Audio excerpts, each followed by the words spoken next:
박PD님 안녕하세요. 시즌2의 본격적인 촬영이다, 그쵸? 본격적인 첫 인터뷰.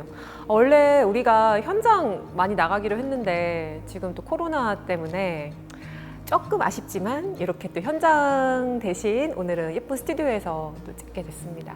그러면 뭐 하고 있어요? 저는 늘 부지런히 살다가 요즘에 조금 덜 부지런히 사는 법을 터득해 가고 있는데, 방송도 열심히 하고 당연히 책도 열심히 읽고 무엇보다 글쓰기를 놓지 않고 있어요. 또 다음 책 작업을 위해서 열심히 또 글도 쓰고 있습니다. 일에 관한 이야기예요. 일을 하는 마음, 혹은 직장 생활하면서 겪었던 여러 가지 좌충우돌, 그걸 경험하면서 어떻게 내가 그걸 극복하고 또 어떻게 어떤 마음으로 일하고 있는지 이제 그런 이야기를 쓰고 있는데, 아무래도 저의 또 개인적인 경험이나 이런 생각들을 많이 써야 되니까 그게 역시나 글쓰기는 쉽지가 않더라고요. 오늘 이 주제가 이 글쓰기에 관한 주제다 보니까 그런 얘기를 좀 나눠봤는데요. 글쓰기와 리더십이 어떤 연관성이 있냐? 연관성이 있습니다. 일단 리더십이란 뭔가를 생각해 봐야 될 것 같아요. 근데 제가 생각하는 리더십은 흔히 생각하는 장이나 모임, 그룹 이런 것들의 대표의 성격도 있지만 어떤 영향력도 전 리더십이라고 생각을 하거든요. 내가 하는 말, 내가 쓰는 글, 내가 하는 행동, 그것이 누군가에게 영향을 미치고 혹은 좋은 계기가 되는 이런 것들을 저는 모두 다 리더십이라고 생각을 하기 때문에, 글을 쓰는 작가도 리더십이 저는 필요하다고 생각을 하고, 글쓰기라는 행위 자체도 나 스스로에 대한 리더십이라고 생각을 해요. 왜냐면 제가 글을 쓰다 보면 저는 그렇게 도망가고 싶을 때가 많더라고요. 나를 좀 다독이고 계속하게 하는 것도 전 리더십이라고 생각을 하고, 글이 저만을 위한 게 아니잖아요. 이걸 누군가에게는 잘 다가가고 혹은 때로는 설득을 시켜야 되고, 그런 소통법, 이런 게 모든 게 다 리더십이 아닐까 싶어가지고요. 저는 이제 2년차 작가의 또 일을 하고 있다 보니까 좀 선배님을 모셔서 이야기를 좀 듣고 싶었어요. 18년 동안 또 글을 쓰고 계신 숱한 베스트셀러를 또 만들어내신 작가님을 모셔보려고 합니다. 최근에 이 책 끝까지 쓰는 용기를 쓴 정여울 작가님인데요. 정여울 작가님 이 책에 제가 너무 재밌게 읽었고, 딱 덮는 순간 정유정 소설가님이 이렇게 이 정여울 작가님을 소개를 하셨어요. 글쓰기에 미친 불꽃 같은 전사. 너무 재밌는 표현이고 약간 진짜 좀 뭉클한 표현이라고 해야 될까? 정여울 작가님 빨리 만나볼까요? 작가님 안녕하세요. 안녕하세요. 너무너무 반갑고요. 네. 저도 작가님을 너무 잘 많이 봤고 또 책에서 많이 만났었고, 또 많은 분들이 작가님을 잘 알고 계시겠지만 그래도 또 처음인 우리 양식이들을 위해서 한번 인사 부탁드릴게요. 예. 저는 작가 정여울이고요. 국문학 연구자를 하다가 그다음에 문학평론가로 변신했다가 도저히 만족할 수가 없어서 자유롭고 창조적인 일을 하고 싶어서 글쟁이가 된 작가 정여울이라고 합니다. 작가님을 오늘 또 모시고 많이 궁금했던 이야기가 많아요. 왜냐하면 지금 글을 쓰는 많은 분들이 글을 쓰면서 가장 많이 하는 고민이 아마 이게 아닐까요? 내가 이런 나의 개인적인 이야기를 쓰는 게 정말 괜찮은 걸까? 이 글이 누군가에게 도움이 될까? 작가님도 그런 생각을 하시나요? 저는 굉장히 심하죠. 자기 이야기가 대단하다고 처음부터 생각을 하면 좋은 글을 못 쓰는 것 같아요. 저 같은 경우는 부끄러움이 되게 좋은 동력이라고 생각해요. 자만하지는 않되 내 이야기를 소중하게 다루는 법을 배우게 되는 것 같아요. 제가 어느 프리랜서의 우울감 치료법이라는 책을 글을 쓴 적이 있었는데, 그 주제에 대해서 쓰는 게 되게 부끄러웠어요. 저를 프리랜서라고 제가 생각하는 것, 자유로워 보이지만 사실은 굉장히 불안한 거죠. 사람들이 기억하는 책은 베스트셀러겠지만 사실은 나는 매우 열심히 썼으나 팔리지 않은 책도 많아요. 실패라고도 할 수 있겠지만 저는 실패라고는 생각하지 않고 어떤 경험이라고 생각하죠. 너무 상처받지 않고 나 자신을 지키는 법을 배우게 해준 것도 저에게는 글쓰기인 것 같아요. 정말 대작가님들도 모든 작품이 다 잘 되는 건 아니거든요. 부끄러움을 느끼는 거는 너무나 당연하고 오히려 느끼지 않는 게 위험하다. 저는 그 말이 조금 큰 위안이 되는 것 같아요. 그래도 이제 그 벽을 뛰어넘어야 에세이라는 장르는 더더욱 이게 독자들에게 더 와닿는 것 아닐까요? 하는데 어떻게 그 벽을 좀 뛰어넘을 수 있을까요? 작가님은 어떻게 나의 이 검열의 벽을 뛰어넘으세요? 내 이야기가 의미가 있는 것인지 일단 물어보는 거죠. 이런 이야기를 썼을 때 사람들이 뭔가 위로를 받는다든지 아니면 깨달음을 얻는다든지 뭔가 실질적인 도움이 된다든지 그러니까 자기 느낌에만 충실하다고 좋은 글은 아니거든요. 그래서 글쓰기는 공감의 몸짓이고 연대의 몸짓이기 때문에 친구를 만드는 일인 것 같아요. 예, 의미는 원래 존재하는 것이 아니라 글을 쓰면서 창조되는 거거든요. 예, 그러니까 의미를 창조하기도 전에 걱정하는 건 아무 소용이 없는 거죠. 보여주고 공감하고 소통하고 또는 뭐 비판도 받으면서 그렇게 우리는 조금씩 나아지는 거겠죠. 우리 자신을 과도하게 뭐랄까요 검열하는 문화 속에서 살아온 것 같아요. 그런 것들 때문에 내가 나의 가능성을 죽여온 것은 아닐까?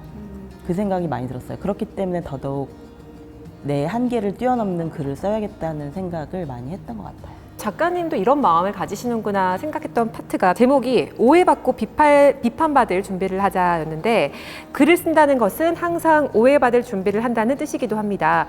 비판받을 준비도 해야 합니다. 그러니까 아무리 최선을 다해 표현을 해도 독자들은 자신이 읽고 싶은 정보만을 읽거나 읽은 문장에 대해서도 심각하게 오해할 수 있기 때문입니다. 정말 그래서 글이건 말이건 용기가 필요하다는 말이 그거 같아요. 내가 의도했던 바를 정말 다르게 곡해하는 부분도 있고 그 전체를 보지 않고 어떤 부분만 딱 잘라서 그것만 또 확대 해석하는 부분도 있고 그래서 작가님도 그런 부분에 대해서 어떤 생각을 하셨고 또 어떤 마음으로 계속 글을 쓰시는지가 너무 궁금해요. 그러니까 오해받을 때 비로소 또 제대로 된 이해도 받을 수 있더라고요. 글이 점점 더 사랑받게 되면 이제 불특정 다수에게 노출이 되거든요. 예측 불가능의 수많은 독자를 만나는 것은 일단 작가로서는 좋은 일이에요. 예. 내가 원하는 이야기를 용감하게 쓰되 오해받아도 괜찮아라는 그런 좀 뚝심이 필요하더라고요. 이해받으려고 하는 내 몸부림이 더 중요하니까. 예. 그래서 악플을 많이 받은 글들은 조회수가 높은 글이에요. 예. 그만큼 많은 사람들이 봤다는 거고 그렇게까지 마음 안 아파해도 돼요. 사실은. 정말 대부분의 독자들은 댓글을 안 쓰시는 분들이 훨씬 많아요. 근데 그 말씀 너무 좋은 것 같아요. 오해받는 만큼 이해의 폭도 넓어진다. 꼭 글쓰기가 아니어도 뭔가를 창작하는 분들은 늘 오해받을 수밖에 없다. 그걸 생각을 하고 움츠러들지 않았으면 좋겠어요. 창조라는 건 원래 그렇게 어렵고 그 대신에 그 창조의 영광은 정말 오래오래 가죠. 그러니까 용기를 가지고 창조하는 일에 매진해야 되는 거죠. 너무 많이 검열하지 말고 나의 그 창조의 힘을 믿고 여러분도 쭉 나아갔으면 좋겠다 이런 응원을 또 보내주셨고요. 그리고 이 책에서 글을 쓰려면 늘 예열이 되어 있어야 한다 하셨어요. 근데 정말 그 말도 공감했던 게 오후 시간에 글을 써야지 하면은 원래는 이만큼 글을 써야지 계획했던 게 그 절반밖에 못할 때 너무 많아요. 예열의 의미가 여러 가지가 있을 텐데 네. 늘 예열이 되어 있어야 한다는 말이 어떤 말일까요? 일단 항상 글감이 준비되어 있어야 돼요. 예, 그래서 언제 어디서 청탁이 들어올지 모르기 때문에 가장 좋은 예열 방법은 고전 문학을 많이 읽는 거예요. 고전 문학을 많이 읽어놓으면 수많은 사례가 쌓여있기 때문에 바로 튀어나와요. 그리고 이제 몸에 예열이 돼 있어야 돼요. 저도 이렇게 너무 글이 안 써지면 막 청소를 해요. 청소를 하면서 몸도 움직여지고 주변이 깨끗해지니까 마음속의 생각도 정리가 좀 되는 것 같아요. 정말 많은 변수들이 있거든요. 그러니까 그 어떤 변수에도 살아남을 준비를 해야 되는 게 어떤 예열이겠죠. 내 몸의 예열은 점점 더 어려워질 수 있어요. 왜냐하면 건강이 점점 축날 수 있거든요.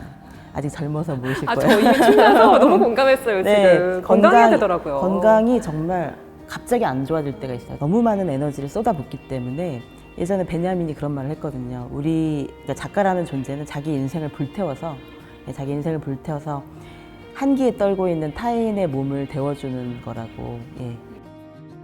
왜 글을 쓸 때 그때는 정말 내가 진심이었고 그때는 정말 나의 생각이었고 했던 책들이 글이 혹은 시간이 지나면서 사람이 또 생각이 바뀌고 어떤 또 다른 생각이 확장되기도 하고 가치관이 바뀌기도 하잖아요. 작가님도 예전에 썼던 나의 책이 지금 와서 보니 조금 생각이 달라진 것 같다 하는 경우가 있을까요? 아직까지 그렇게 완전히 달라진 경우는 없는데 더 잘 쓸 수 있었는데 이 생각은 많이 들죠. 그쵸. 그때 이 책을 알았으면 좀 더 도움을 받아서 그때 이 영화를 봤으면 그때 이 도시를 갔으면 내가 그걸 알고 썼을 텐데 막 이런 식의 아쉬움은 있죠. 정말 완벽주의자들 글쓰기가 더 힘든 것 같아요. 그럼요. 제가 완벽주의자면 책을 그렇게 많이 못 썼겠죠. 예. 근데 그 순간에 진실이 중요했던 것 같아요. 그 순간에 그 글을 너무 쓰고 싶었기 때문에 아무도 저를 말릴 수가 없었던 거죠. 말리는 가운데 그럼에도 내가 이렇게 쓰고 싶은 이유는 무엇일까?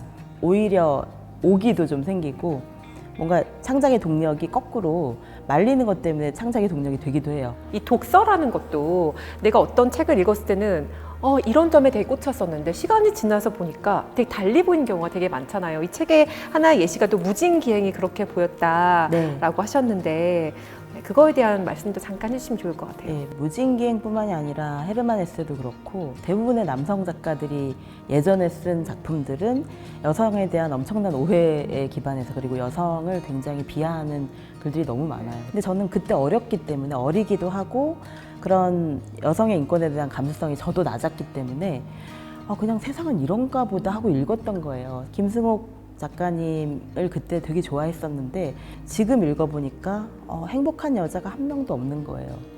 모두가 불행하고 모두가 고통받고 있고 단 한 사람도 진정으로 사랑받고 있지 못한 거예요. 그런데 그런 게 너무나 비일비재해서 뭐 이광수의 무정부터 시작해서 너무나 많은 거죠. 사랑하고 사랑받고 자신의 길을 창조하는 그런 진취적인 인물을 찾아보기가 왜 그토록 어려웠는가. 그것은 남성이 여성을 바라보는 시각이 너무나 잔인했기 때문에 여성을 자기 인생에 활용하는 도구로 생각하는 남성들이 너무 많았기 때문이라는 거를 지금은 알기 때문에 그게 보이는 거죠. 그렇다고 해서 무진기행이 안 좋은 작품이다 이런 건 전혀 아니에요. 그런데 아쉬운 거죠. 왜 여성을 진정으로 존중하지 않았을까. 마치 지나가는 풍경처럼 그렇게 대상화해서 표현을 했던 것과 그 수많은 남성 작가들이 그렇게 해도 되는 그 분위기가 너무나 안타까운 거죠. 이제는 그러지 말아야 되겠다. 우리가 더 그런 정신 차리고 더 좋은 글을 쓰고 일단 더 좋은 삶을 살아야겠다는 제가 그런 삶을 살면 누군가에게 영향을 줄 수 있다고 생각을 하거든요. 그게 리더십입니다, 여러분. 이번 오늘의 주제. 네, 마지막 질문인데요. 작가님이 지금 정말 많은 책을 써오시고 계시지만 앞으로 내가 또 글쓰기로 이루고 싶다 하는 이런 가치가 있을까요? 글쓰기를 하는 분들에게 이런 마음으로 좀 쓰세요 네. 하는 말씀 좀 해주시면 좋을 것 같아요. 저는 제가 글을 쓰는 사람이라고 생각하지만 공부하는 사람이라고 생각해요. 글 쓰기 위해서 공부는 당연히 해야 되는 거니까. 근데 그거는 물론 책에만 있는 것도 아니고 음악도 들어야 되고 그림도 봐야 되고 삶도 살아야 되고 듣기 싫은 이야기도 막 많이 들어야 되고 그리고 많은 사람을 만나야 되거든요. 그래서 코로나로 인해서 경험이 제한되고 있다는 게 가장 큰 걱정거리인 것 같아요. 저는 이미 많은 선배님들한테 도움을 받았고 또 코로나 이전의 시기에 경험이 많이 축적돼 있지만 지금 막 사회활동을 시작하고 작가활동을 시작하는 신인 작가들은 코로나로 인해서 경험들이 많이 제한되거든요. 그래서 물론 온라인 체험은 많아졌죠. 그런데 정말로 진짜 체험은 오감을 통해서만 충족이 되거든요. 그런 것들의 체험이 제한된다는 게 굉장히 위험하고 불리한 환경일 수 있기 때문에 더 많은 체험을 위해 내 인생을 던질 필요가 있다는 말씀을 드리고 싶어요. 글을 쓸 땐 다 던져야 한다고 제가 말은 하지만 지나고 나면 더 던질 수 있었더라고요. 지금 시간이 지나고 나면 괜찮아진 저의 성인자아가 아직 상처 입은 내면 아이에게 계속 말을 걸어서 괜찮은 거니? 그러면 정말 네가 괜찮다고 하면 쓸게. 그 순간에 나는 다 던질 수 있는 거죠. 미래의 나까지는 던질 수 없지만 저는 글도 중요하지만 삶이 더 중요하다고 생각하거든요. 제 삶이 좋아졌으면 좋겠어요. 제 삶이 좋아지는 과정에서 그게 뭐 풍족해져야 된다는 그런 뜻이 아니라 제가 좋은 사람이 됐으면 좋겠어요. 10년 전보다는 5년 전보다는 지금이 더 나은 사람이었으면 좋겠거든요. 그렇기 때문에 글 쓰는 것도 제가 더 나은 삶을 살기 위한 용기와 그런 자원이 되는 그런 체험이 됐으면 좋겠어요. 많은 분들에게 더 멋진 삶을 살 수 있는, 더 아름다운 삶을 살 수 있는 그런 무기로서의 글쓰기가 분명히 도움이 될 거라고 그렇게 믿으면서 글을 쓰고 있습니다. 더 많이 경험하고 더 솔직하게 던지자. 정말 더 궁금한 게 너무너무 많았지만 오늘 저는 몇 가지를 가슴에 새겼어요. 부끄러움은 오히려 좋은 거다. 그리고 오해받을수록 이해받을 확률도 폭도 넓어진다. 그리고 마지막에 또 말씀하셨던 더 경험하고 더 던져라 등등 여러분의 가슴에도 많은 말들이 또 새겨졌을 것 같습니다. 우리 정여울 작가님의 책 끝까지 쓰는 용기를 보면요. 작가님이 글을 쓰는 마음, 여러 실질적인 팁도 많이 있으니까요. 여러분 꼭 읽어보셨으면 좋겠습니다. 네, 오늘 작가님 감사합니다. 네, 감사합니다.